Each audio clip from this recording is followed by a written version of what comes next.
There's a way to do it. The Kisis their reaction is spontaneous.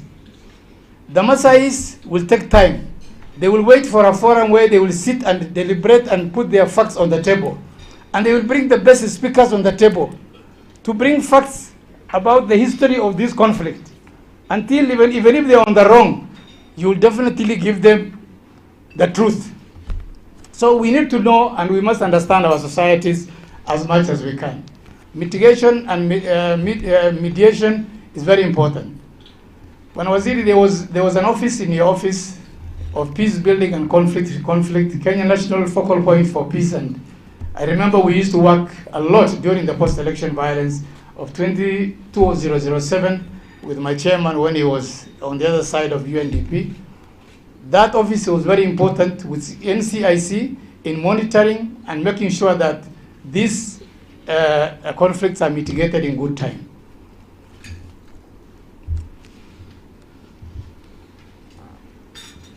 Waziri and team implementation of electoral security arrangement is based on the following pillars. Capacity building, our officers must be trained. There is no way, because we keep on evolving. Our officers keep on adding in numbers. We have new recruits coming out into the service.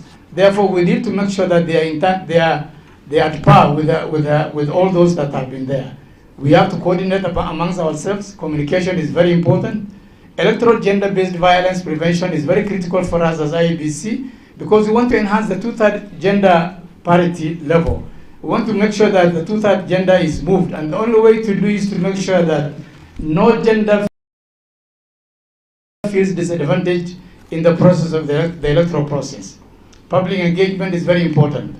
We have now a very vibrant society that is very social media savvy, and we need to listen to them and address them and reach out to them. The security resource materials are there. We keep on upgrading and revising them. We have, I think the latest is the 2022 edition, and every police officer, every security officer engaged in the election is given a handbook. They are given the manual. They are given security pocket size guide for them to be able to keep on referring to. Success and challenges.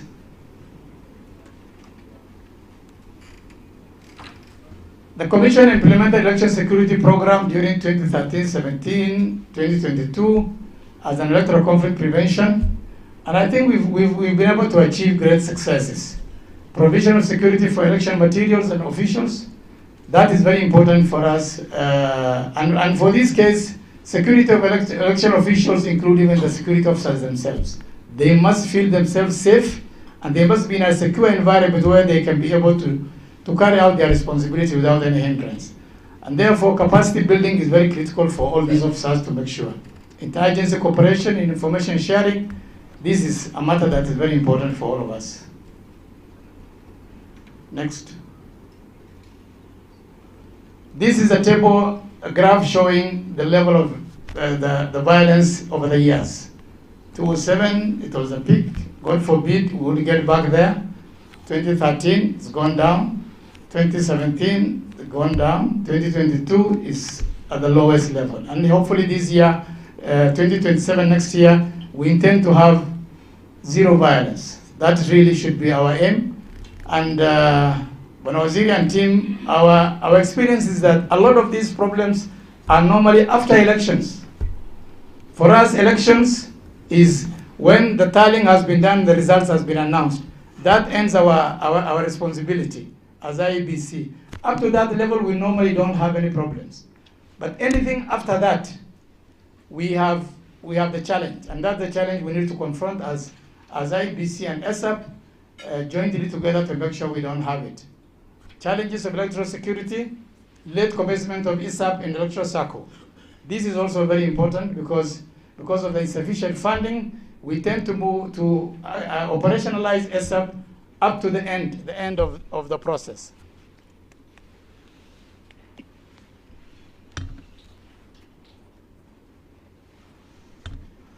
Attacks on commission staff is a challenge, and we have had several incidents in the past, though isolated, and they have been dealt promptly with by the security officers, and we are very grateful. The latest, of course, we had a bit of incident in Banissa, where an electoral official was attacked by young Kenyans who were seeking to be recruited into the polling registration clerks, and the police have moved, DCI has moved with speed, and action has been taken, and the culprits have been taken to court. We also have incidents of in Kariobangi North, where part of our equipment was vandalized and stolen, and there was very fast response from the security organs. Mandate competition, not so much really, but we are all in it. The highly dynamic political environment that kept shifting tact and approach, not just the physical. Last-minute amendments to electoral laws, voter bribery or treating, whatever we call them, is a challenge. For us, I think as IEBC, we are very concerned about our activities within the entire electoral process, the electoral environment, and more specifically the polling station, which is about 400 square meters. Partisan security officers and also IEBC officers, these are challenges that we need to address at our levels. We don't condone, both at IEBC and security officers, to make sure that they are non-partisan. Security threats and disruption at tallying centers.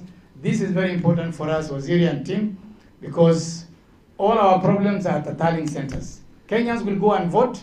They will finish their voting. For us as IEBC, voting begins and ends at the polling station.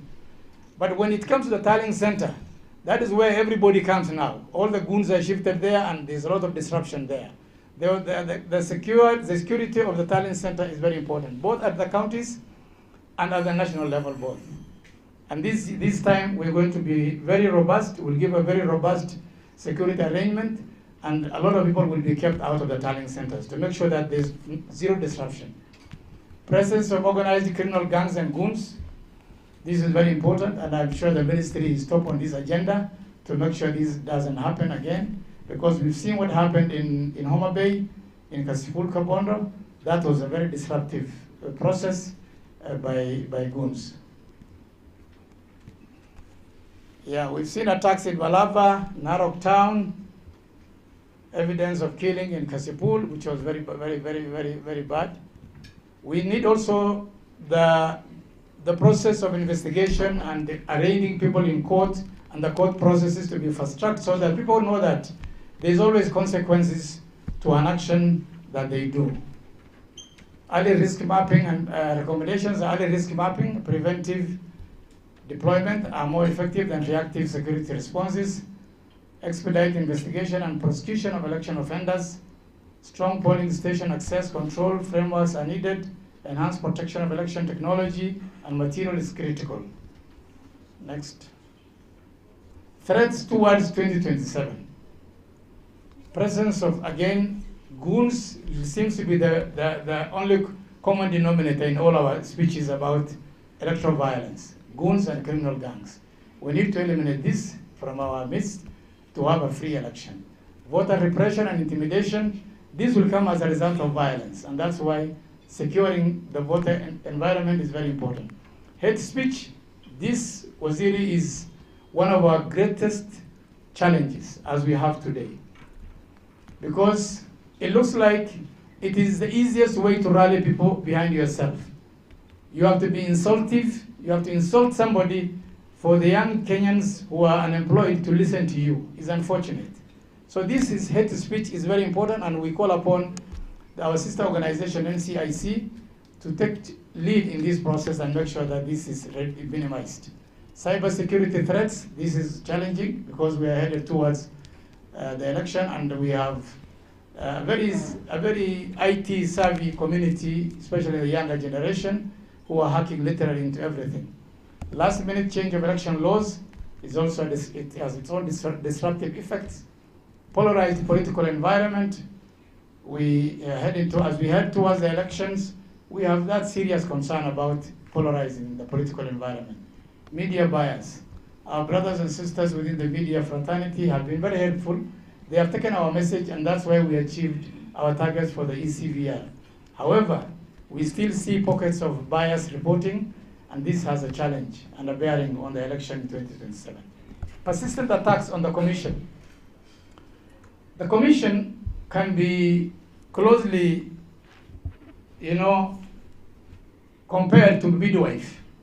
We've said it time and again. When you keep on attacking the midwife, you don't expect the mother and the child to be safe. So we have the legal process of making sure that the electoral process is conducted in a free manner. But if we continue bashing the electoral body, electoral management body, then it becomes very, very complicated. The attack can be physical, the attack can be through the media. It is very disturbing for us because it saps our energy from progressive working to a very, every time we are just attending to crisis of attacks here and there and here and there. It's unfortunate, it's our society and how it is. Misinformation and disinformation. This is also, we've seen, people's pictures, people speaking.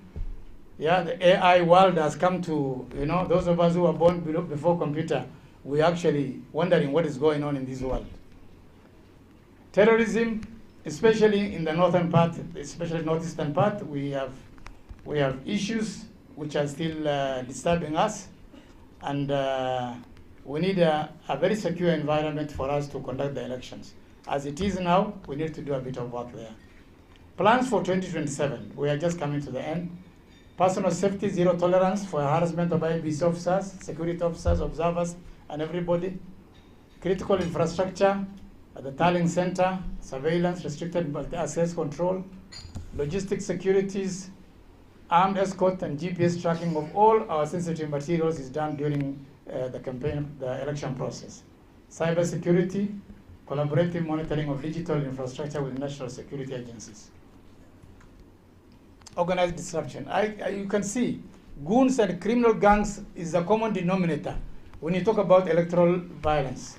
So these are things we are attending to: political militias, intelligence-led policing, personnel intimidation, legal enforcement. All these are what we're looking forward to.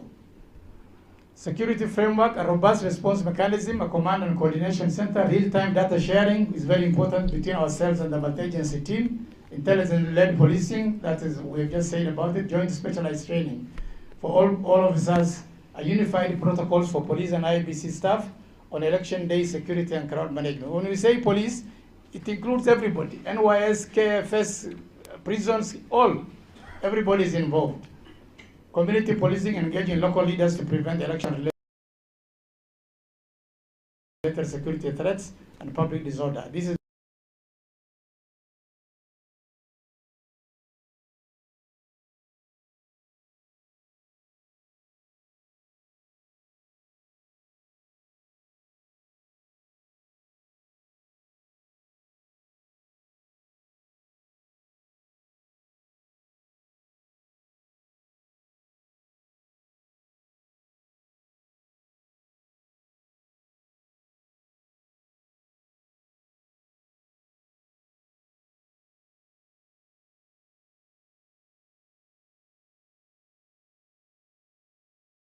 we need to engage communities, and we must start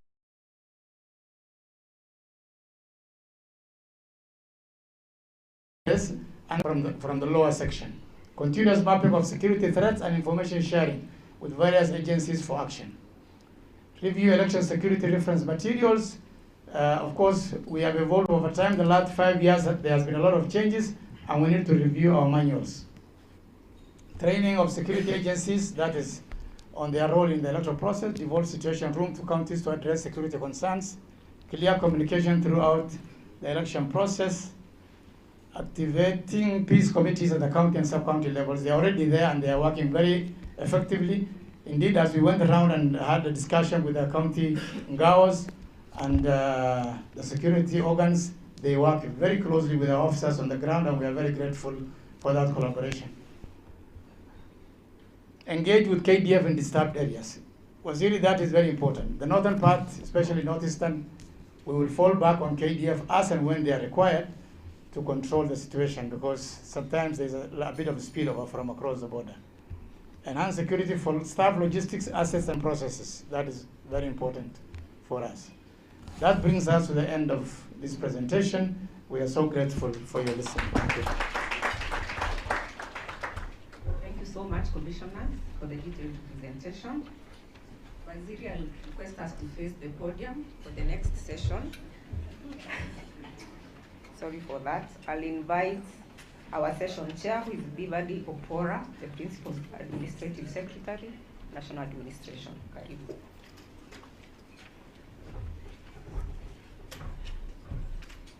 Thank you, my co-MC, Madam Purity, and the presentation by the IEBC team. A round of applause for them. Honorable Kipchumba Murkomen, our Cabinet Secretary for Interior and National Administration, Honorable Erastus Ethekon, the Chairperson of IEBC, allow me to say all protocols observed and good morning. Looking at our program, after this segment, we are going to have plenary discussions. And for that purpose, allow me to introduce the team that is accompanying the Cabinet Secretary when and if you wish to engage during those discussions. From the State Department for Internal Security and National Administration, the Cabinet Secretary is accompanied by the PS, 2 directorates that are manned by the PAS, Internal Security, and myself, National Administration, and officers within those directorates. He's also accompanied by the CEO, NCIC, and his team. He's also accompanied by Madam Josephine Onunga, who is the Secretary in charge of peace building and conflict management. We also have a communication team. We also have the NC4, and we also have the NC4 and National Crime Research Center team. The National Police Service has, of course, the Inspector General of Police, Dr. Douglas Kanja. We also have the 2 DIGs, Administration Police Service and Kenya Police Service, and also the Director Criminal Investigations and the Secretary Administration at the National Police Service. And the State Department for Immigration and Citizen Services has the PS himself, Dr. Bello Kipsang, and of course the Director Generals in charge of Civil Registration, National Registration Bureau, Immigrations, and other senior officers from that State Department. Allow me to appreciate once again the presentations by the IEBC team, and that therefore sets the pace for our further engagements. As you're aware, in the year 2025, we conducted the Jukwaa la Usalama forums in the entire country that then gave forth to the Jukwaa la Wasomi forums. And during the same, IEBC was good to us, and they were able to attend and engage the youth. And following that youth engagement, IEBC was represented by Commissioner Mukwana. We were able now to see the fruits, Commissioner Ann, by actually having enhanced youth participation. So this is indeed a continuation of our engagements. Also, it has been alluded to by the acting CEO that this journey had already begun during the ECVR and even during the subsidiary by-elections that were held, where this ministry played a significant role. And in these presentations, we have had security concerns as part of the concerns for the IEBC, and also given recommendations and highlighted the gaps.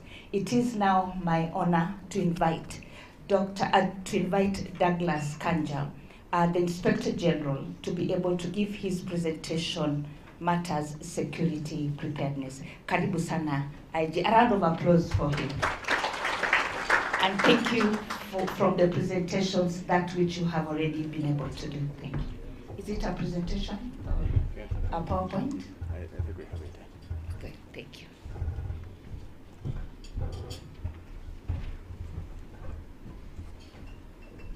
So, 1 minute. 1 minute.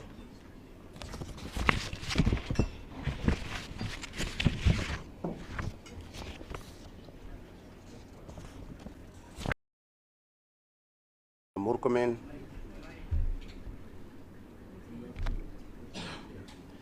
Thank you very much.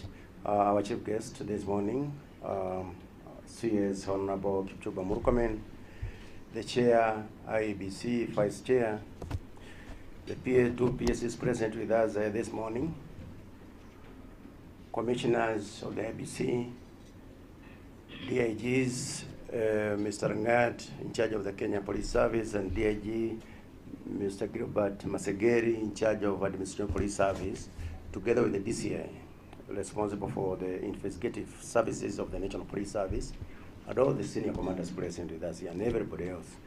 Let me adopt the protocols so far observed.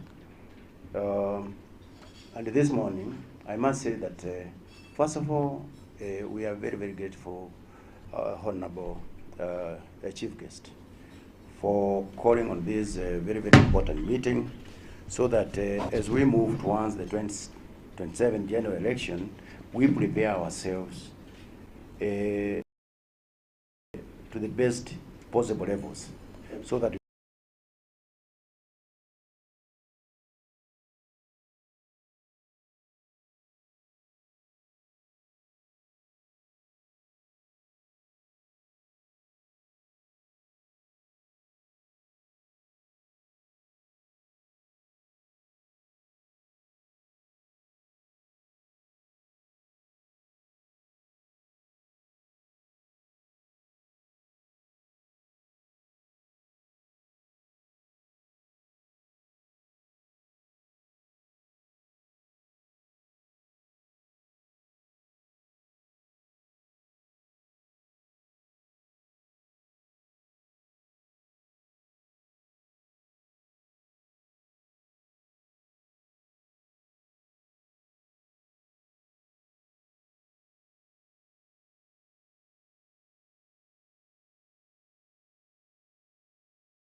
implications on national stability. Sorry, IG, to interrupt you. The presentation We turn on around. the screen, sir, so kindly turn around. Sorry for the inconvenience caused.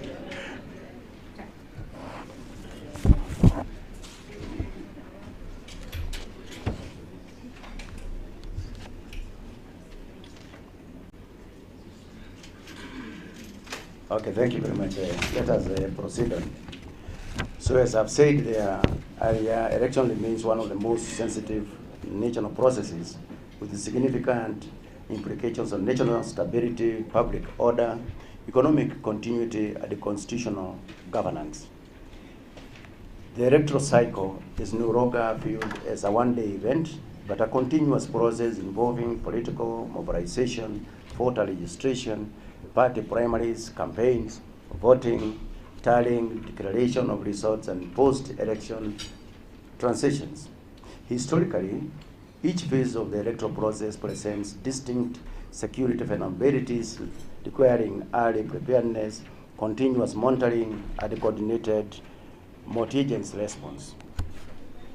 Kenya's current political environment is characterized by heightened political activity, early political arraignments, increasing political intolerance, weaponization of misinformation, and increased mobilization of youth through both physical and digital platforms ahead of the 2027 general elections.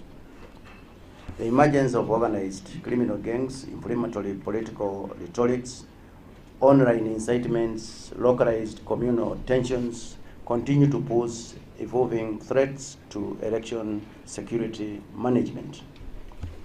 Lessons drawn from the previous electoral cycle, including the 2007-2008 post-election violence, the 2017 electoral protests, and the recent public demonstration by the citizens, by the agencies, underscores the need for proactive security preparedness, early warning mechanisms, coordinated deployments, and the strategic communication centers.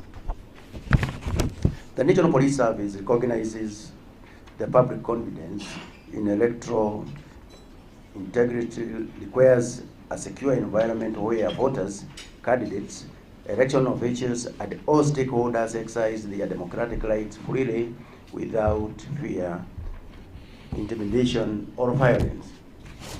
The role of the National Police Service in election cycle. I think we have lost the signal, but let me continue from where I'm reading from. So the role of the National Police Service in election cycle. The National Police Service derives its election security mandate from Articles 245 of the Constitution of Kenya, the National Police Service Act, the Elections Act, the Public Order Act, and the other relevant statutes governing electoral processes. The core responsibility of the service during election is to guarantee law and order throughout the electoral process.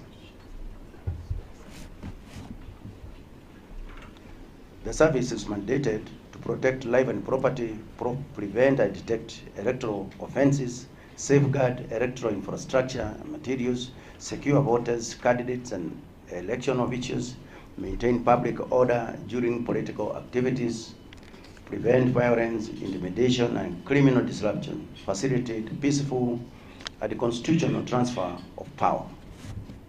The service remains constitutionally obligated to execute its mandate with political neutrality, professionalism, impartiality, proportionality, and adherence to the human rights principles. Election security operations are therefore anchored on intelligence-led policing, preventive security management, multi-agency coordination, strategic deployments, rapid response capabilities, and community engagement and public confidence building.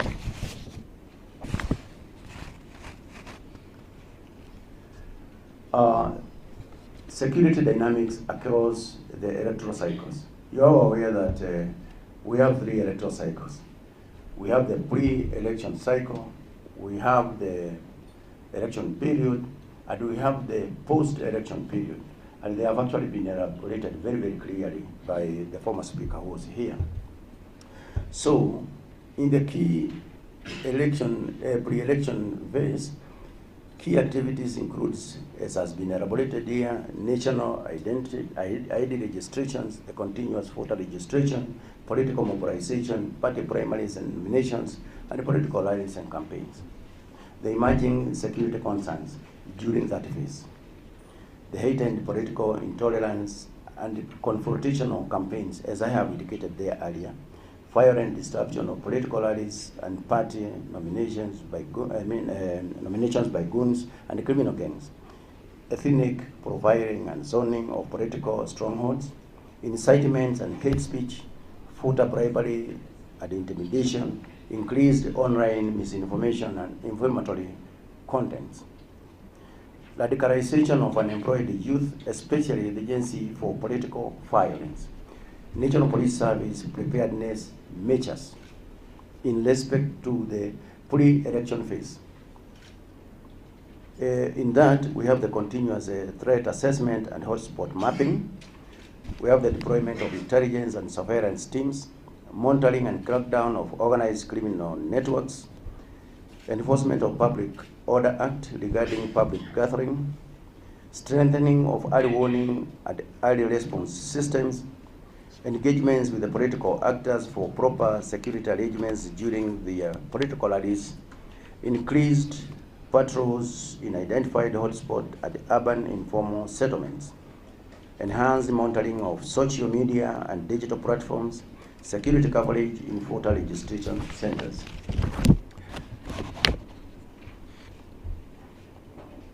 During the election period, that is one of the cycles. The key activities there is the distribution of the election materials, the polling and the voting exercise, tallying, and the transmission of results, security risks.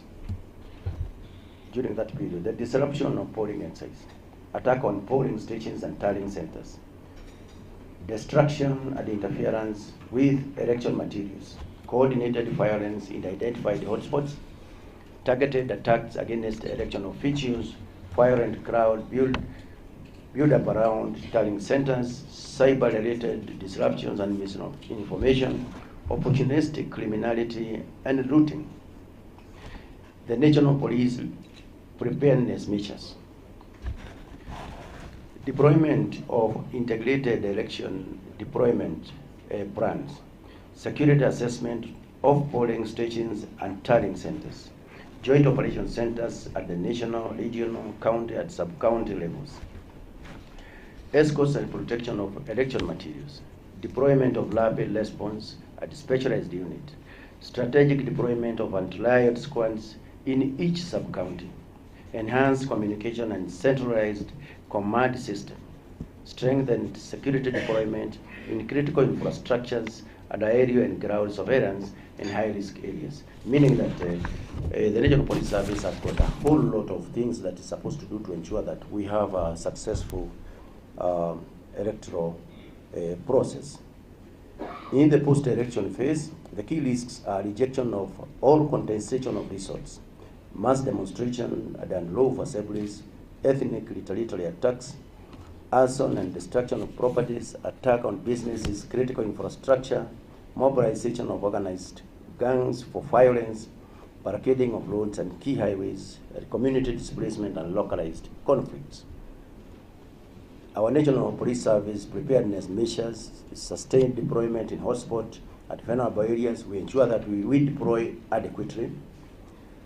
Activation of contingency response teams, enhanced public order management operations, protection of strategic national installations, community stabilization and peace engagement, joint intelligence monitoring and response coordination, enhanced highway patrols, and continuous operational readiness until completion of the transition process, meaning that the National Police Service is also working with everybody else, including the motor agency, so that we can be able to achieve all that. The national threat assessment, the service has taken a nationwide threat and vulnerability assessment to identify emerging election security threats, drivers and triggers. This is a continuous process, so that by and while we keep on responding to whatever new things are coming up, so that we can always be able to prime ourselves adequately to deal with emerging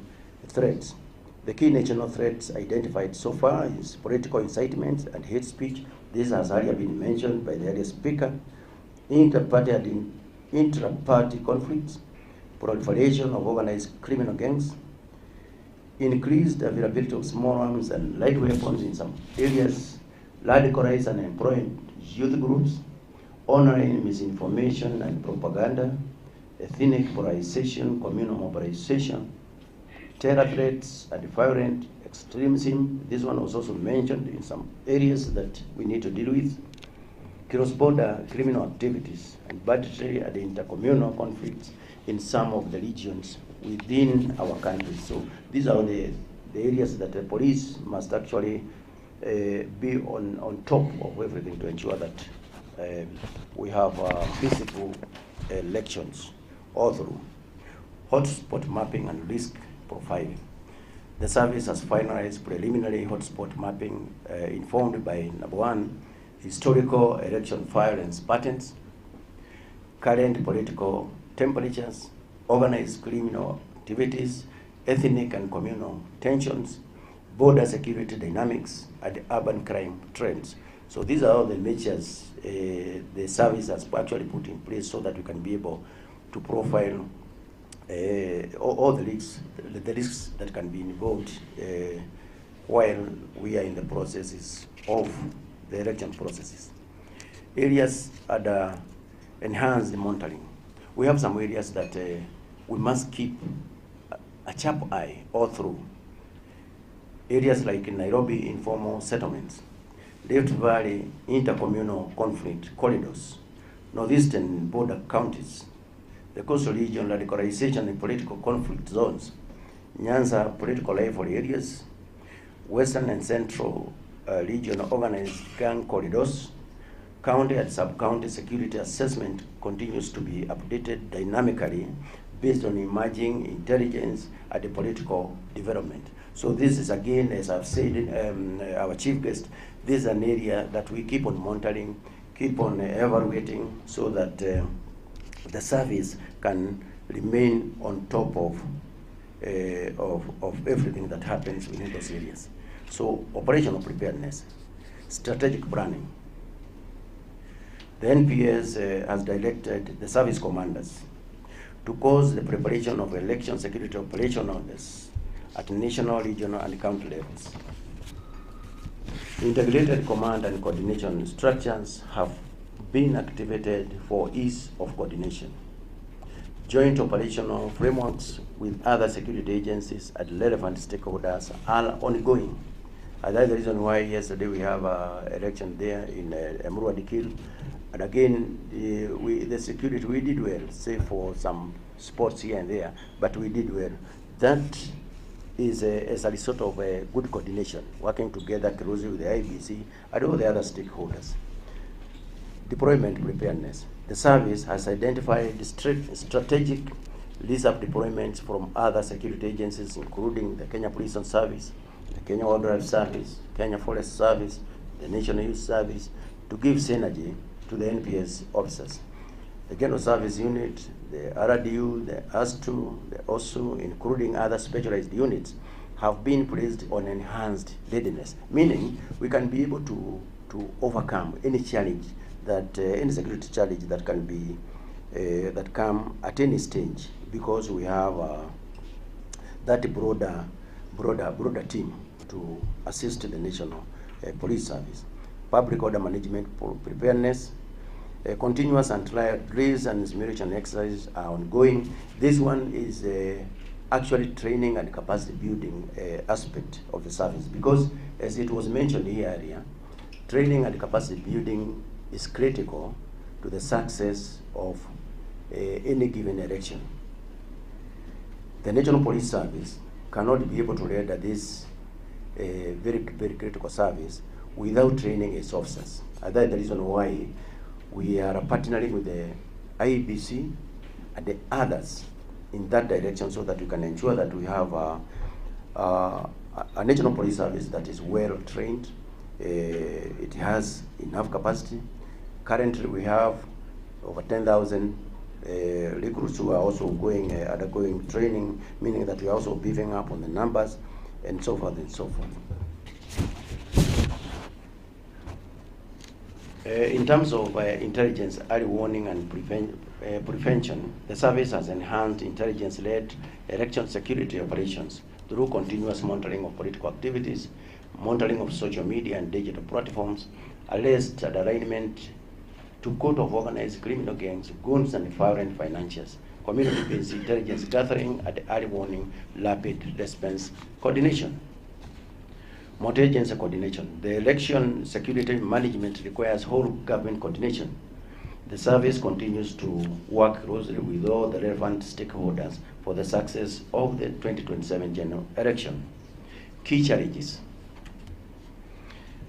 Number one, the evolving sophistication of political violence networks, increased misuse of social media platforms, resource and logistical demands across the electoral cycle, expanding urban informal settlements with high vulnerability to unrest, proliferation of organized gangs and crowd for higher groups, public misinformation targeting state institutions.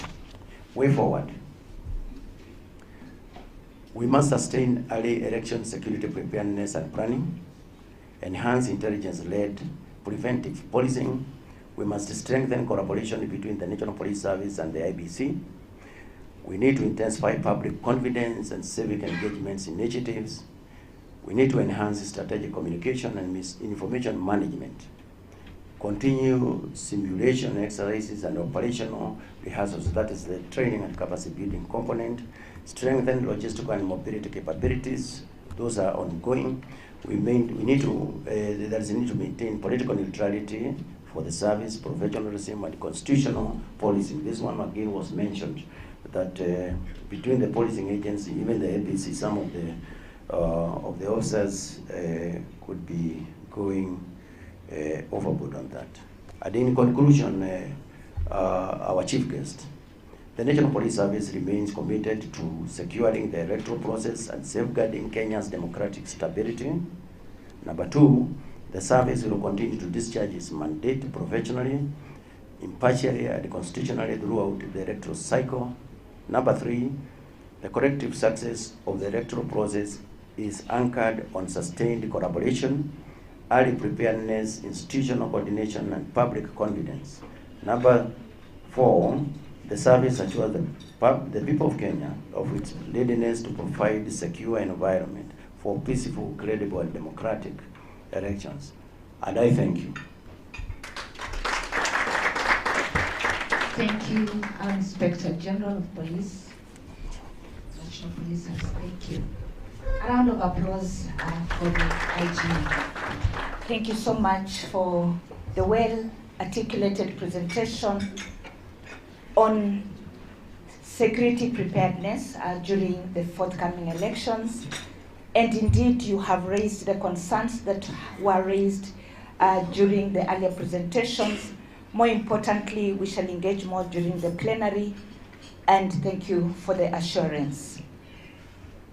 National registration documents have been highlighted in the presentations as in fact critical concerns for the Commission to be able to deliver an expected election next year. It is now my privilege and honor to invite Dr. Belio Kipsang, our Principal Secretary in charge of Immigration and Citizen Services, to talk to us matters registration documents for the electorate during the next elections. A round of applause for Dr. Belio Kipsang. Welcome, sir. Thank you.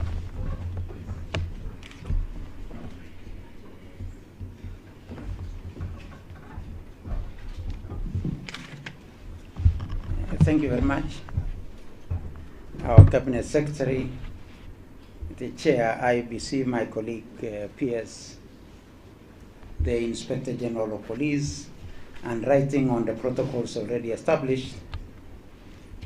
Today it is so, we are all pleased to be here on this very important journey that we are covering as we move forward towards elections next year, and also reflecting on all that we have done in the past by-elections, in the exercises that we have done in registrations of persons, mainly on voter registration, the relationship between ourselves in the critical movement as we move forward. CS has already presented by quite a number of presentations that we've had. I would not really want to belabor on anything else this morning. I would want to affirm our partnership with the Electoral Commission, mainly because we are joined at the hip in terms of registration of persons, registrations in two different aspects, registrations on identity and registration on voter. And on registration on voter, the main basis on that is the registration of persons through identity documents. And we would want to commit ourselves that we shall continue working with yourselves, working with IEBC, and working with all of us in making sure that these two very important registrations are done, that nobody is left behind, in terms of registrations of person and identity, and out of which then results in registration of voters. CS, last year towards the end of the year, we had some engagement with IEBC.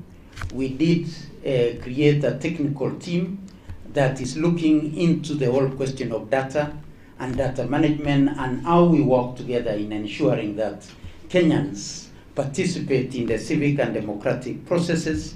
I would want to affirm once again that we shall continue on this collaboration and engagement so that, one, we support in the cleaning of the voter register, in issues of dead persons, in ensuring those who are attaining 18 years are included, on ensuring those who are left out previously due to the hard-to-reach places are dealt with, and I'm very happy the Commissioner elaborated quite well on ensuring that the hard-to-reach places, the arid and semi-arid areas of this country, the border counties that were disadvantaged before, and as we are all aware, the question of vetting was ceased, and I know the CS will elaborate on that, and how that will impact on voter registration and the need to reach the hard-to-reach places.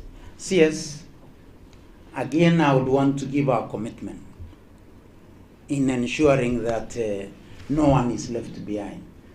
We've mentioned about uncollected IDs. We are already working very closely with our Ngao officers to make sure that the more than 400 IDs that have more than 400,000 IDs that have not been collected are collected, and that these people participate in the democratic processes that they must participate in, and ensure once again that we reach out to everybody. CS, with that, I would not want to say so much. I would want to commit myself that we shall fast track the processes of ID registration. We have invested very heavily in modern technologies, including live capture. We have enhanced the question of mobile registration across the country, so that as we continue and go towards continuous voter registration, the enhanced voter registration, that everybody is enlisted and available for voter registration. So once again, we give our commitment. We shall ensure that the technical teams that are working together work to ensure that the sharing of data, updating of data is real time. We shall be ensuring that we enhance and we use technology to have real time updating of the databases between the two institutions, so that going forward, we ensure that everybody is included in this process. CS, I would not want to say beyond what I've said, so that we give you time to be able to enlighten and engage ourselves in the exercise that is ahead of us. So once again, we affirm the commitment on efficient services to our citizens, strengthening the democratic processes, and enhancing national governance through coordination between the Ministry of Interior and the IEBC. I want to leave it at that, CS, so that we can give you time and the chair IEBC to engage ourselves.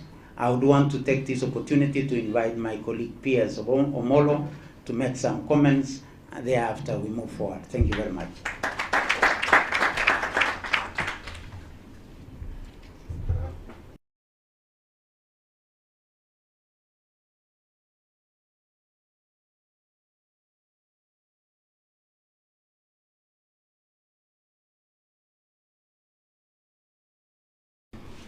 Of IEBC, your vice, the acting CEO, commissioners, colleagues, ladies and gentlemen, good morning. Good morning once again. First of all, I want to commend the team at IEBC under the leadership of the chair, that for the first time in a very long time, you set out to register 2.5 million, and you returned with 2.3 million. And that is an impressive 92% score. When you think about what has happened previously, I think this is something that you all deserve a pat in the back, that you are very deliberate, very intentional. Previously, you would go out to recruit or to register 6 million, you end up with 1.5 million. So it is something that is worth celebrating, and also maybe just to appeal and request the media to help us in propagating this out, because part of what we are doing even this morning is to build public confidence in the exercises that IEBC has been tasked with. Number two is looking at what has happened in the previous elections. Right from 2007, 2013, 2017, and the last election of 2022. And there was a lot of positives when you look at how the last election was conducted. And it is our prayer that the election of 2027 will be even better. As the State Department responsible for internal security and national administration, we will continue to work together. We have an elaborate infrastructure that involves the Ngao team, and we will continue to work together, just like Commissioner Noor had already spoken to. Lastly, is that going forward, as we head into the next election, what Kenyans would be asking or expecting of all of us as stakeholders in the electoral process is that are we running a system or a process that is transparent, a process that is accountable, a process that is efficient, but also most importantly inclusive, so that no Kenyan who is supposed to be a voter is disenfranchised from participating in the exercise. So as we go towards the election, I think it will be important and incumbent upon the Commission to have this in mind. And more often than not, the challenge has always been, you find people have voted, and the Commissioner, the CEO here was telling us that after the vote, we expect people to go home, but we end up with crowding at the tallying centers. I hope this time the processes can be much more efficient, so that we don't have to wait for 1 week, for 4 days before we know the results, because these are the things that end up raising unnecessary anxiety. So thank you, team. I don't want to say more than that because my minister is here. I wish you well, and just to reconfirm our availability and commitment to partner and work together to support the Commission in delivering for the country. Thank you.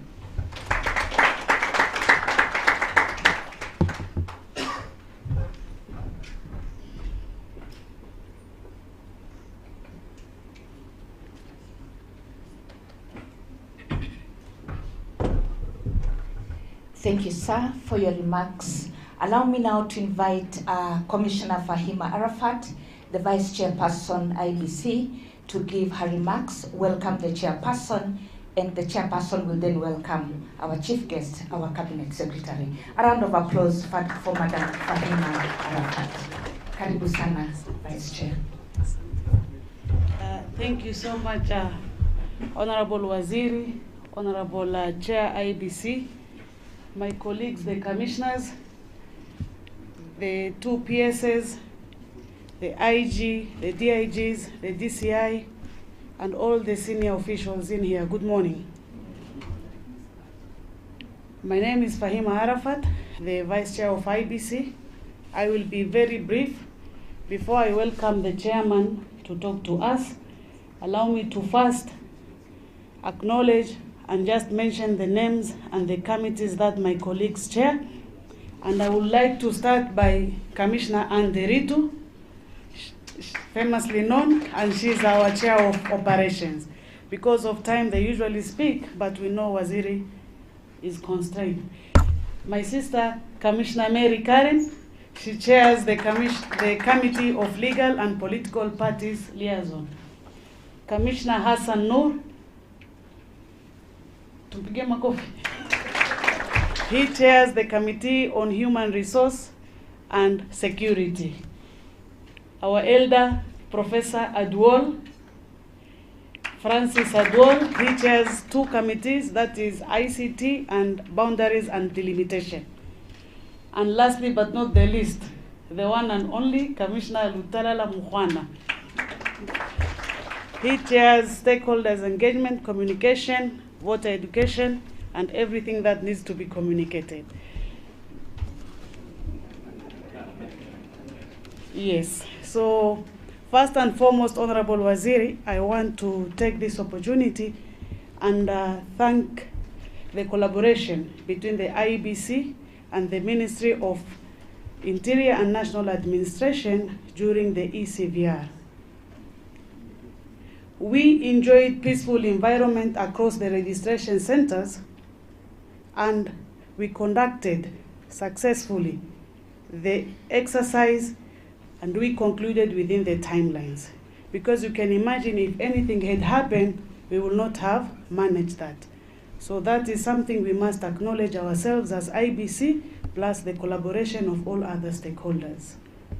Secondly, we want to thank Kenyans for trusting us and coming out in large numbers to register 2.6 million voters.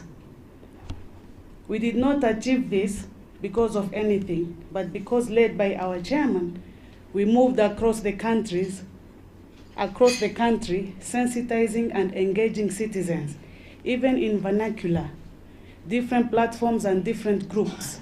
I remember when we first started in Mashuru, where maybe the CEO speaks the language, and we called out to Kenyans, Adung Kura. You can imagine now Abajuni from Lamu, I know what is Adung Kura. It means come out and register as a voter. That was in September 2025. So we moved across the country, and we appreciate Kenyans for listening to us by registering.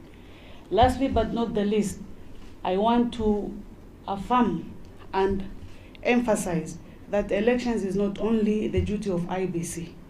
It is a shared national responsibility, and all stakeholders out there, we request that we work together to ensure we deliver a credible, peaceful, and transparent election. It is now my singular honor and duty to welcome the one and only, ama kuna mwingine? The one and only chairperson of IEBC, who will ensure we deliver a credible and transparent. Ni nani mwingine kama si triple E? Ethekon, Edung, Erastus. Makofi kwake. Hayo makofi hayatoshi. Moja, mbili, tatu. Karibu chairman, and talk to your people. IEBC. Thank you very much, my IEBC. The Honorable Onesimus Kipchumba Murkomen, Cabinet Secretary of the Ministry of Interior and National Administration. The PSS present here, Dr. Raymond Omolo, Dr. Bello Kipsang. All your PSS are doctors. My Vice Chair and Commissioners present here, our IG, Douglas Kanja, and the DIGs present here. I can see DCI present here as well, representative of the Ministry of Defense, Director Generals of the various departments of the ministry, distinguished guests, ladies and gentlemen, good morning. Good morning. Good morning once again. Are we very happy to be here? Because this is a very important meeting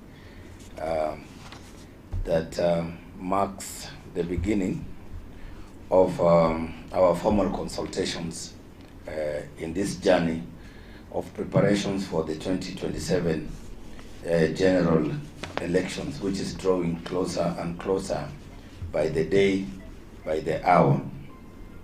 So it therefore gives me great pleasure to join you this morning for this important consultative engagement on the preparedness towards the 2027 general elections.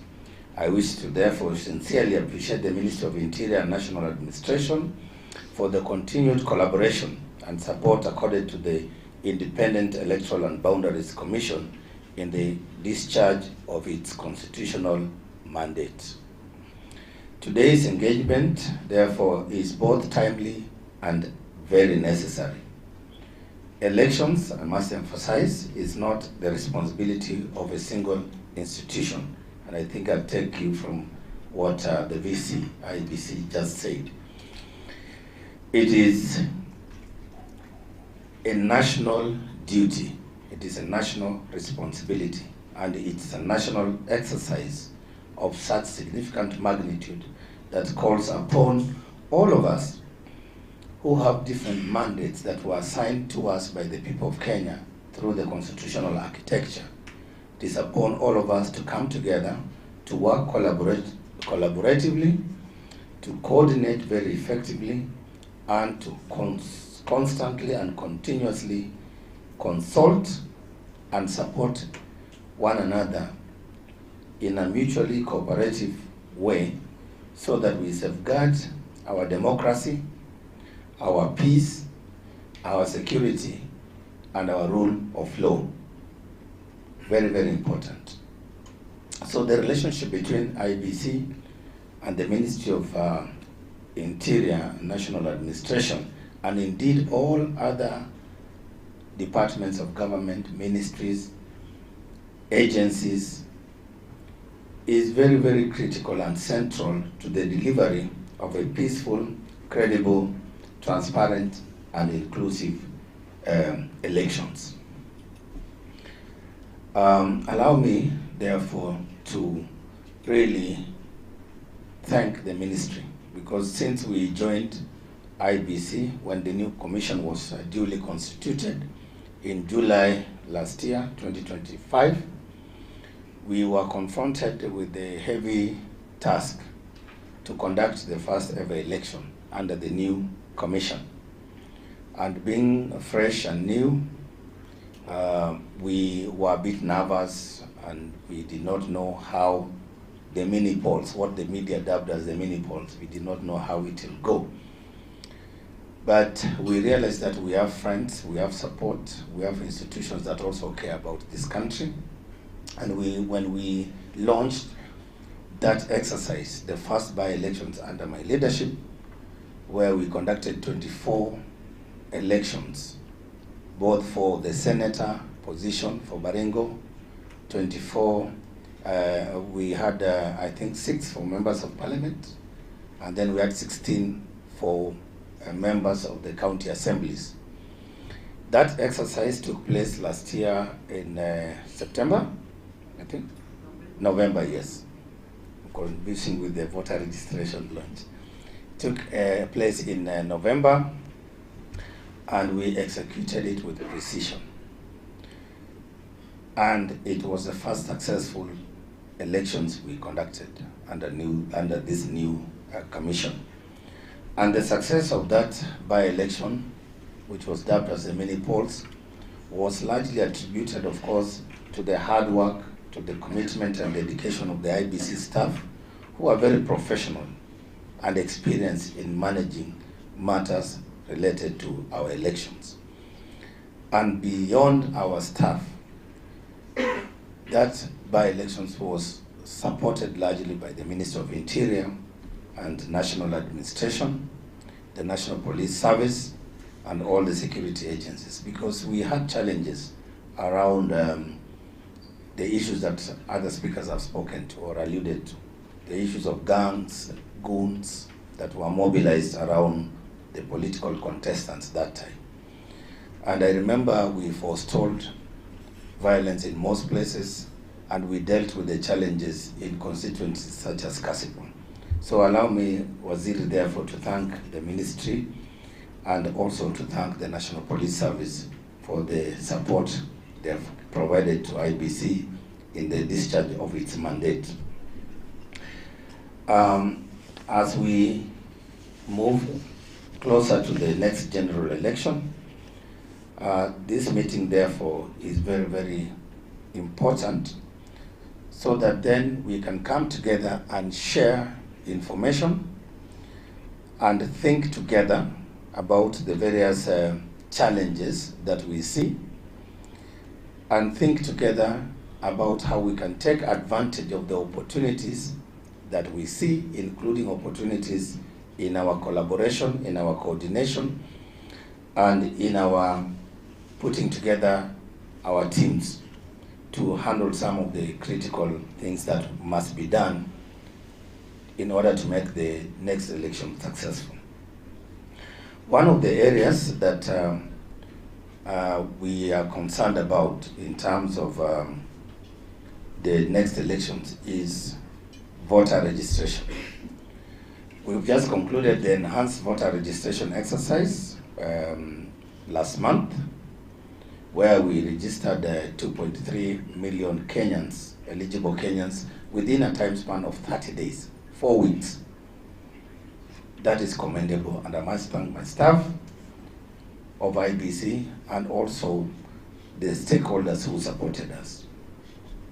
Overall, now we have a additional 2.6 million Kenyans who have joined our register. We congratulate them and we thank them for coming out to perform their national patriotic duty as responsible citizens who are required to come forward and register and participate in making our democracy work. Our registration will also face challenges in terms of the issuance of national identity documents. And this is a matter that most of the citizens where we visited, where our teams were, those who did not, who are not able to come to register because of lack of IDs, they requested that we pass this message to the ministry, and particularly to the department responsible for national registration. And I'm glad the PS present here today has assured us that they are working day and night tirelessly to improve on the issuance of the national identity cards. And this problem of lack of ID cards is across the country. Most places, right from Nairobi here, Central, Lower Eastern, Upper Eastern, Northern Kenya, the southern part of the country, the borderland communities, those communities that live along our international borders, have also asked us to tell you, Waziri, and your PSs, to avail to them these documents. And therefore, that challenge of undocumented Kenyans need to be addressed so that those who reach the age of 18, the voting age, 18 and above, we are able to register them, because our strategy and our policy is that of inclusivity and participation in making our democracy work, in deepening our democracy. So I'm glad that today's consultations have yielded fruit, and they promise that the ministry will fast-track the issuance of these national identity documents to deserving Kenyans across all corners of this country. Honorable Minister, and the PSS present here, our IG, one of the other critical areas of concern to us as IEBC is in relation to election security preparedness. And I think you have seen our presentation, our requests, our requirements, which have been presented already by Commissioner Hassan Nur Hassan, who is leading our election security preparedness efforts. We know as a country we are faced with challenges, emerging challenges. Of course, the issues of our young people sometimes participating in this phenomenon called goonism, and of course joining these criminal gangs and being mobilized by political actors. We as IEBC are very clear on this issue, particularly our Inspector General. We need to deal decisively with this issue, both from the demand side and the supply side. Because these young people on their own do not engage in political violence. They are people who have the demand for their services. And of course, being unemployed and facing some of the challenges, then they are likely to engage in these activities for survival. So we need to find out who are these people who demand these services. Who are these people who are mobilizing violence against other Kenyans in the name of contesting? Because my position is, if you are looking for a job, to be a member of county assembly, or to be a member of parliament, or to be a women representative, or a senator, or a governor, why would you cause other Kenyans pain? Why don't you talk to them, convince them, tell them your policies, your agenda for them, instead of you mobilizing them to disrupt other people's lives and of course property and businesses. So we are very clear on this. We need the security agencies to investigate. DCI is present here. We need them to be arrested and to be held accountable. And as we move, when we declare the election period, the campaign period, when the Electoral Code of Conduct checks in, we as IEBC will also take decisive action, including disqualifying some of those people whom we will have information about their activities in perpetrating violence in this country. So we are very clear on that. We have agreed with the entire commission that we will strictly enforce the code of conduct as against those politicians, whether sitting or aspiring to unseat those who are sitting. What I'm told in the field, the standing politicians. Kuna wenye wameketi kwa kiti, wamekalia kiti, na kuna wenye wamesimama wanangoja kuang'oa. So let us work on this security arrangement as has been presented here. We must have a robust election security arrangement program with all those coordinating mechanisms and structures, of course led by myself, the IG, all the services that are involved, the intelligence, the investigation, and all of us. And of course the civil society is also part and parcel of that election security arrangement program. Third, which is I think my last point, is on our, again, partnership and collaboration in the area of conflict management and peace building. Of course, we know that prevention is better than cure. We have already been told by the analysts, the IG has presented a comprehensive report here about the various threats, the way they see it. IEBC has also presented our threat analysis. We've also mapped the hotspots, just like the security. So we need to harmonize all this so that then we design strategies and approaches to deal with those issues. And for me, I will emphasize prevention better than, as a better approach than waiting to deal with the aftermath. So peace building and conflict management should be central to our efforts. We need to activate the systems to coordinate peace building and conflict management efforts. We need to activate mediation committees. We need to up our game in peace messaging, calling upon Kenyans to maintain peace and patriotism. And therefore, all that infrastructure, what we are calling the national infrastructure for peace, which starts at the national level all the way to the grassroots.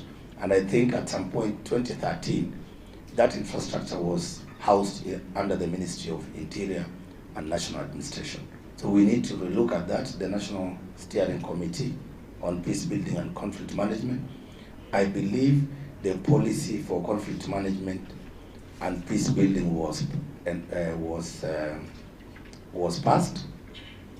If not, we need to fast track it because it's very important for us to use soft power to engage, to mediate, to use other alternative means, because using hard security alone might be sometimes problematic. We need to complement their efforts so that where it's necessary, we prevent incidences of political violence, political mobilization, ethnic profiling, and all those negative things that are likely to affect our environment for conducting a peaceful, credible, and election that Kenyans will accept and believe in. So as I conclude, allow me to emphasize that the success of the 2027 general election will largely depend on how effective our institutions coordinate and collaborate, and that journey begins today. And Waziri, allow me to inform the nation that today IEBC is having this joint consultative forum with the Ministry of Interior and National Administration. We will also engage with other ministries and other departments of government that have a mandate that has a bearing on these national elections. Because it's a national exercise, it's a national duty. So we'll be talking to other agencies, for example, the Communications Authority on matters of network and the digital space. We will be talking with the National Cohesion and Integration Commission on, of course, how they can effectively discharge their mandate to support us to deal with issues of hate speech. We will be also discussing with other commissions, EACC, on issues of bribery and treatment of voters. We will be talking with the National Commission on Human Rights to also see how we'll address issues of human rights violations in an electoral environment or context. We have already engaged with civil society and will continue to do so. We have also engaged with the international development partners, and we are mobilizing support also from that end. We also had sessions with some of the political leaders, both in government, in the ruling coalition, and also the opposition. And we are saying these elections must be inclusive. It must bring everybody on board. And we will continue to do that. As we move forward, we are also planning to activate the election support program, and we'll be having roundtables to discuss the security challenges and threats to our elections, as has been said. And that effort is led by Commissioner Nur Hassan. And IG, we request that we convene a meeting very quickly so that we can roll out that program. We are also planning to have a national elections conference, the road to 2027. And this will bring together all the stakeholders, the political class, our politicians who are our clients, the national government, county governments, international development partners, civil society. All these groups will be invited so that we have a national dialogue around what kind of elections are we going to have in 2027, because it's our collective responsibility as the Kenyan people.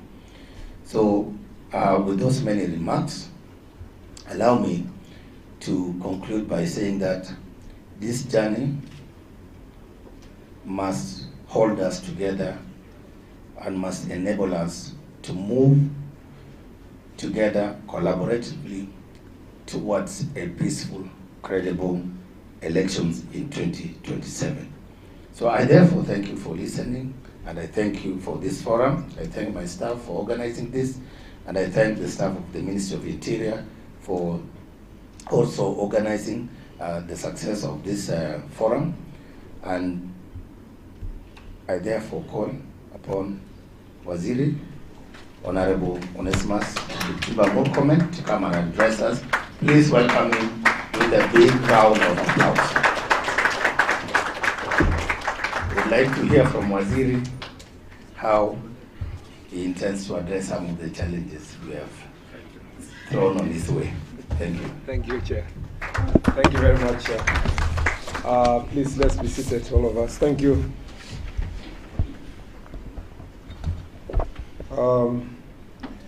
The Chair of the Independent Electoral and Boundaries Commission, Mr. Erastus Etung Ethekon. It's been said you are triple E, and E in the past was not a very good, grade. But I'm told when it is now when you double the E, it becomes it is the best grade under CBC. So it means exceeding expectations. We believe that in the coming elections you will be not only double E, but beyond the same. The Principal Secretary in the Ministry of Principal Secretaries in the Ministry of Interior and National Administration, Dr. Raymond Omolo and Dr. Richard Kipsang Bedion, the Inspector General of Police, and the Deputy Inspector General of Police, senior government officials in the here present, all commissioners and the senior officials also from the commission, including the CEO. Ladies and gentlemen, good morning. When I received a letter from the chair of the IEBC inviting stakeholders from our ministry for this consultation, I hesitated at the first to think, how can we meet with IEBC? And then when I looked at the requests or the areas of consultation the chairman put, I realized that IEBC is taking their mandate very seriously on the preparedness for elections, and that we had I realized also how serious the responsibility we have as a ministry to support credible and verifiable elections. And so it may look like a sermon from you, Chair, but I think it's a consultation. In the past, some people may have felt that they are too big to be invited by IEBC Chair. But for us, we are in a position of responsibility, and it doesn't matter who invites us, whether it's a county assembly or a serious institution like IEBC. When we are called upon to account for our responsibilities under the Constitution, we are ready and prepared to be held into account. And thank you, Chair, because our focus today is preparedness for the next elections. A lot of presentations have been put forward, so I will try to be as brief as possible. First, let me start by saying the Ministry of Interior and National Administration stands ready and prepared to support the IEBC in delivering on its mandate. Our support is anchored in the Constitution, the responsibility of the executive to execute all that has been passed under the Constitution, the laws of Kenya. And also, we pledge our allegiance to the Constitution. Our responsibility is beyond political factions. We know that even though governments are formed through a political process, those who sit in government must always be alive to the fact that our mandate is higher than political factions. Our mandate is to the state. And anything that is a threat to the state, whether it is from the side you like or the opposite, you must always stand by the Constitution and to protect the state. So I want to pledge that is our responsibility. And in doing so, congratulate those who are before us, who facilitated and midwifed last elections, those who served in the capacities we serve, those of us who are seated here, for what they did. They did their best to ensure that the last elections was peaceful, and you saw from the graph that it was a peaceful elections. Despite the challenges they had, despite also the pressure they had, I want to congratulate all of them, some of whom now are in also political, now the other side playing a political role. I want to also say that we have captured clearly the threats. Of the first threat, first of all, let me say that we know very well that we have the 2027 election security preparedness framework that is comprising the National Election Security Plan of 2027 and its implementation framework and associated standards operation procedures. And this election preparedness security plan has now been completed and it needs to be adopted formally. And that's why the chair of the IEBC had said they need an engagement with the IG to make sure that there's a formal adoption of this report. This framework, the draft framework, has been incorporates lessons drawn from electoral circles from the 1992 to the recent by-elections. These lessons are particularly important because on areas of early warnings, management of electoral violence, cyber threats, misinformation and interagency coordination, which also informs hotspot classification, deployment planning and operational protocols. At the institutional level, interagency coordination structures have been developed and aligned, and the hotspot mapping framework has also been completed. As I said, this report requires a formal adoption so that then ministries, departments, agencies also put in place their budgets for the next financial year to make sure that this is delivered. Now, what have we found in terms of threat assessment? And it has been properly presented here. Political and electoral violence threat. It is common knowledge now in the country that in some areas there have been serious threats. I'm very happy with what IEBC and the security team was able to deliver yesterday in the by-elections. To a great extent, there were very minimal. There was a very minimal presence of goons and gangs in the constituency elections and also the by-elections for the MCAs. And so this issue, we need to deal with it. And the most, Mr. Chair, I know your mandate includes also oversighting election nominations. The most relevant place actually is not even the final elections. It's usually during the nomination process. Sometimes these threats come by way of ethnic and clan-based alignments, and they create a lot of triggers for tensions in the constituencies and so on. In some places, when you win a nomination ticket, it's as good as winning elections. So the nomination processes must not be ignored, and therefore the role of the political parties is extremely important. And I appreciate the fact that IEBC already has met all the political parties to discuss this issue.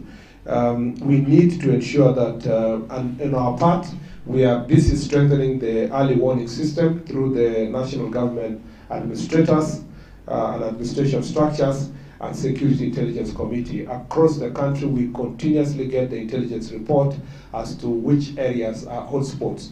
And I want to also appreciate our National Intelligence Service because they provide credible information for the enforcement part of the police to make sure that we deal with these areas. There is also deployment of preventive security plans to the hotspot areas and enhanced interagency coordination for rapid response.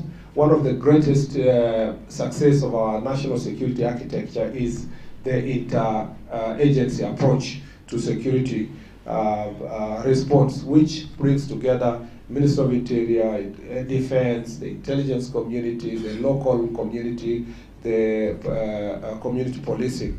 There is also continuous stakeholder engagement with political actors and relevant stakeholders. And this is where I want to challenge our political leaders. I want to challenge also both the opposition and those who are on government side. They should be free to engage the IG on any issue. I don't see why, even if you are in opposition, why you should not pick a call and call the county commander or the county or the IG and tell them we have a rally tomorrow here, we have a meeting like this, we would like to be given security, why you should not write to the IG.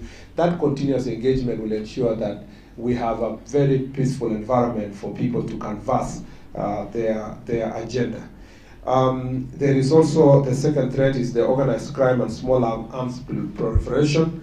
The security environment is shaped by organized criminal networks, political gangs, and continuous proliferation of small arms and light weapons in some areas. These risks are compounded by youth unemployment and informal economic structures that provide recruitment bases for violent actors. And we have already also discussed this. And for us, you know that we are doing everything to collect illegal weapons, especially the banditry-prone areas like the North Rift and also the northern part of the country. There is an ongoing intelligence-led operation that has yielded very good fruit. We have now surpassed, we are beyond 2,000 guns that have been collected from civilians voluntarily, and we shall be having a public display and banning of those guns soon as a result of our intelligence-led operations that within a year has resulted in collection of over 2,000 guns. And there are still more because of the challenges of our porous border. The multi-agency security operation also has identified the hotspot areas, and the community policing and Nyumbakumi structure is being strengthened to enable us to disrupt these criminal networks. You need to see that, and this is the assurance to the country, that we have now upscaled our fight against the gangs. And special security teams have been put in place by the IG. I know there has been a serious operation in Kitale where there was a big challenge, and I'm very happy to report that it has not spared anybody. Politicians on both sides of the political divide have come to acknowledge that it was the right thing for us to do, even though it was painful for them because their supporters had to be dealt with, arrested and charged in a court of law. And that will be the norm, whether it's Nairobi, Mombasa, Kisumu, all these parts that we have had in the past, the presence of criminal gangs we must make sure that this issue is dealt with finality. On the cybersecurity threats that has been mentioned, we are working hard to ensure that we strengthen the Election Cybersecurity Operational Center based monitoring and response capability. We also deal with real-time detection and verification of protocols of digital content, enhanced protection of voter registration and result transmission systems is needed to make sure that that is properly protected, and public communication strategy to counter misinformation and restore trust. With these AI-generated fake videos and pictures, these elections is going to have its own challenge, and we are preparing ourselves to do the same. We actually, I hope, Mr. Chair, you will also have an engagement, hopefully, with the judiciary, so that we receive great support when these people who are propagating fake news are arrested and charged. We also want to receive great support from the judiciary. The Inspector General of Police, through the DCI, is working hard. We have resourced the DCI to have the capability and the tools to be able to detect these cyber criminals, and it's important that we deal with it with finality so that we do not generate a fake IEBC chair, a fake IEBC returning officer announcing results in some corner, and that is really the challenge coming this year. But I am very proud to say that I was in the committee, the special committee in the Senate that passed the election laws after the 2013 elections. And in 2016, when we put in place those legislation, one of the biggest reforms that we put was in the committee led by Graitu and Orengo, and which I served as a member, is this proper statement that elections end at the polling station. And so I think that has saved us a lot of problems, because even when goons want to put a lot of energy in the tallying center, it's an exercise in futility, because there are verifiable results from the polling station that can be tallied, any time. Of course, that is not to say that we will not do our job to protect the polling center, but I think that was a significant reform that ensured that past malpractices where results were changed between the polling station and the tallying center is now a thing of the past. And I think some of those legislative frameworks have really made a great, even though I saw that there was a presentation that changing laws is a threat, it's also an opportunity, because it was a last-minute law that we passed, but it made a big difference. Transnational foreign interference threats, we need to ensure that our elections is protected from external factors using disinformation, external financing to destabilize activities in our country, cross-border security threats, especially in border counties, and we are working hard to make sure that, working also with the intelligence community to ensure that there is enhanced financial intelligence monitoring, interagency surveillance of cross-border security threats, and collaboration with regional and international partners and information integrity, and the continuous monitoring of foreign digital influence networks.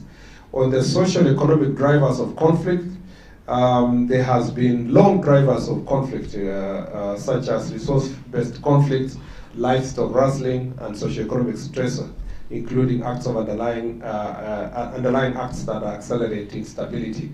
And the Commissioner Hassan has really captured that issue that we need to strengthen our local mediation and peace structures. We have trained our county commissioners.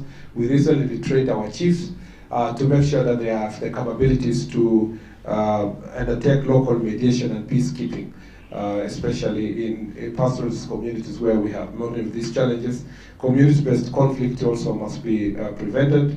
We're having a meeting now shortly between leaders from Wajir and Marsabit, and you must have seen in the news that even a small security installation there has became a point of conflict. And it's important to engage the leaders, but also to engage the local leaders there, and our Ngao leaders are properly trained to do so. There is targeted deployment of in the historical volatile areas, early planned and targeted deployment, and there's collaboration with county government on preventive interventions. There are also environmental challenges that we must deal with.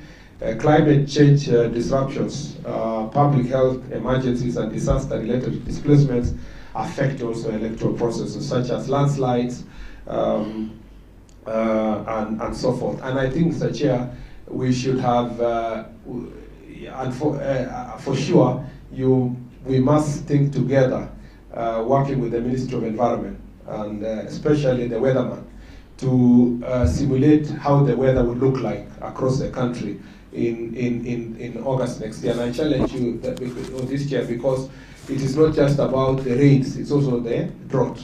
Because most of the people in marginalized areas may be disenfranchised. They may not be able to vote because of drought, and they have to walk long distance to go and deal with pasture.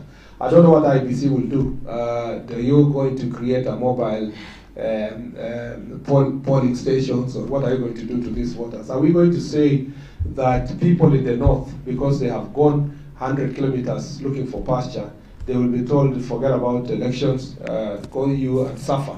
And what lessons can we learn from these weather patterns? And it is not to me, it's for IEBC to make the decision.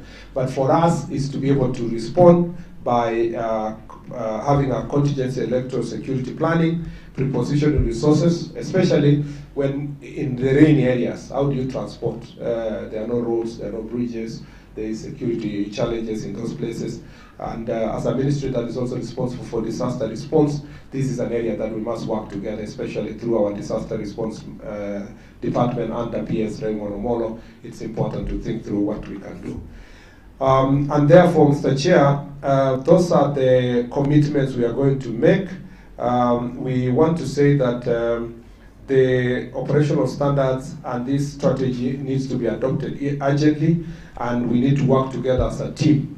On the part of registration, before I conclude, because I'm just summarizing, there is a presentation, I don't know if somebody got it, that I wanted to project for you to just see.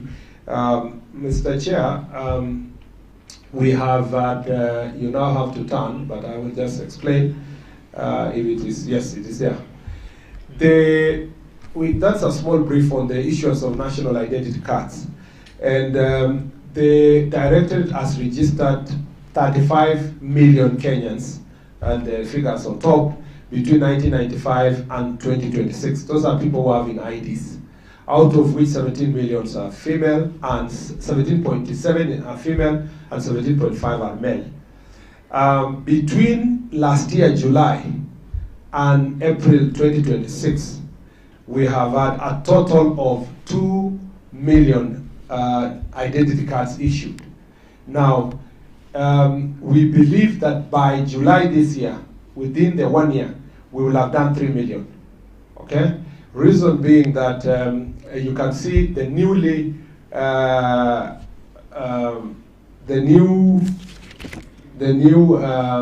newly registered. Sorry, just go up, just go down a little bit. The newly registered are scroll. No, yes. The newly registered IDs are those are people registering for the first time ever. Is 1.1 million. But it should concern you that people who are going for replacement for IDs are almost the same as the people who are getting IDs for the first time. That is 900,000 people, 949 are replacing their IDs. Either they are making some few corrections, but most of them are replacing IDs. Now, why is it that the number has gone high? In the past, we would have done 1 million. Yeah, by July, we would have done 1 million. We will do 1.2, 1.3. Now we will do about 3 million. Why is that so? Because of deliberate government policy. When the president came to office, the first thing he did was to, 2 years ago, was to remove the extra vetting requirements for issuance of IDs. And you will see the impact in terms of the number of people who are able to get IDs. Number 2 was to remove the 300 shillings that was paid when you get an ID for the first time. That 300 was a big deal. Many people who are taking ID for the first time were unable to do so because they could not pay the 300 shillings. And you can see the numbers have gone up. But more significantly, for you to replace your ID, remember in Kenya, if you have an ID, and I have kept saying this in barazas and so forth, even those people who go and bring busa in the village, when they don't have money, they leave the ID with the seller of the busa and tell, nishikie, nitakuletea, shilingi 20. And some of them even use it for hospital bills. Some use also for Shylocks, you know, the local Shylocks. Keep my ID, I will pay you. And as a result, many people don't have their IDs. Now, for you to get a new ID, you have to pay 1,000 shillings to replace, okay? 1,000, yes, PS? Is it 1,000 shillings? Yes, correct, I'm right. So for the 1,000 shillings, it was very high, because the punishment then was that we have given you an ID, so there is no need to charge you 300, let's charge you higher, so that you take care of your ID. Unfortunately, even with that, people still lost their IDs, or they left it in all these places, including busa sellers and so forth. That is not to say we are not fighting illegal brews. We are also dealing with that decisively. Now, when we removed the 1,000 requirement, look at the numbers, 949. And you will see that those numbers will go up. And I always tell people, punish that busa person by coming to get an ID, because it's cheaper to get an ID than to go and pay your debt. So that going forward, people will not use the ID to ask for the same. If you see the IDs delivered between last year and now, just scroll up now, you will see that it is fairly distributed all over the country. The bigger counties like Kiambu and so forth also have their big share in terms of population. Nairobi, Kiambu, Kakamega have the highest. But look at the improvement. Look at the improvement in the, just stop there. Look at improvement in counties like Garissa. Now they have 28,000 in total. Taita Taveta, 15,000. Counties like Marsabit, 34,000. That improvement in marginalized areas is very significant because, and border counties, because people who felt who would not get IDs are now being, getting the confidence to get their IDs, either because of poverty or certain challenges they had. Now they are getting the IDs. And you can scroll down, all those IDs have been delivered across the country. You know, there are people who like propaganda to say, look at Nakuru, 85,000, look at Kakamega, 86,000, look at Nairobi, just scroll down to see Nairobi, counties like Nairobi. Nairobi is 312,000 IDs. There is absolutely no favoritism to any part of the country. And I want to say this because sometimes cheap political talk out there, as we say, which creates misinformation, is to say some areas are getting their IDs more than others. You can see there is fair distribution of IDs across the country. The figures are the same. And the uncollected IDs is the same. If you go down there, we are having a big challenge of uncollected IDs. Counties like Mombasa, you see 21,000 have not collected the IDs, Kwale is 19,000, and some counties also have done better in terms of collection of their IDs. If you go down, if you scroll down to the end, you will see that the total uncollected IDs is, in Nairobi, there's 69,000 people who have not collected IDs. There's a total of 489,000 uncollected IDs that are in different centers. Now, what we are doing is that we want to employ technology. Now that when the process of applying and tracking your application of ID will help us to make sure that many Kenyans can get their IDs. We are also using our Ngao officers to make sure, you know, these are very sensitive documents, so you can't tell anybody to go and pick the ID. But we want to make sure that our chiefs and assistant chiefs are working with the registration officers to make sure that people are getting their IDs at a closer range. And this is our prayer.